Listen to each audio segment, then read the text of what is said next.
নজর রাখবো জেলার খবরে। আর জেলা মানে জি24 ঘন্টা। কন্যাশ্রীর টাকা পাইয়ে দিতে অসহায় ছাত্রীর পরিবারের কাছ থেকে ঘুষ নেওয়ার অভিযোগ উঠল এক প্রধান শিক্ষকের বিরুদ্ধে। ঘটনাটি ঘটেছে দক্ষিণ চব্বিশ পরগনা নামখানা ব্লকের ফেজারগঞ্জ কোস্টাল থানার নারায়ণীতলা ধনের শিক্ষা সদন স্কুলে। অভিযুক্ত শিক্ষক তথা স্কুলের টিচার ইনচার্জ শুভ্রনীল প্রামাণিকের বিরুদ্ধে ইতিমধ্যেই নামখানা থানা ও জেলা বিদ্যালয় পরিদর্শকের কাছে লিখিত অভিযোগ দায়ের করেছে ক্ষুব্ধ পরিবার। যদিও নিজের বিরুদ্ধে ওঠা সমস্ত অভিযোগ অস্বীকার করেছেন টিচার ইনচার্জ শুভ্রনীল প্রামাণিক। স্কুল পরিচালন সমিতির সভাপতি জানিয়েছেন, যথাযথ তদন্ত করে প্রয়োজনীয় ব্যবস্থা নেওয়া হবে।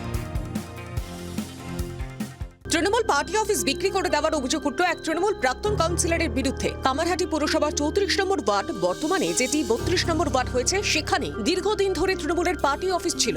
এই অফিস বিক্রি করে দেওয়ার অভিযোগ উঠল প্রাক্তন কাউন্সিলর অজিতা ঘোষের বিরুদ্ধে। তৃণমূল কর্মীদের অভিযোগ, তিনি বিভিন্ন জায়গায় পার্টি অফিসের নাম করে জায়গা নিয়েছেন এবং সেটি নিজের নামেও করে নিয়েছেন। যদিও এই ব্যাপারে কথা বলতে চাননি অজিতা ঘোষ। কামারহাটি পুরপ্রধান জানান, এই বিষয়ে তিনি খোঁজ খবর নিয়ে দেখবেন। যদি সেটা পার্টি অফিস থাকে তাহলে পার্টি অফিসই হবে। বাংলার আওয়াজ, বাঙালির আবেগ, জি24 ঘন্টা।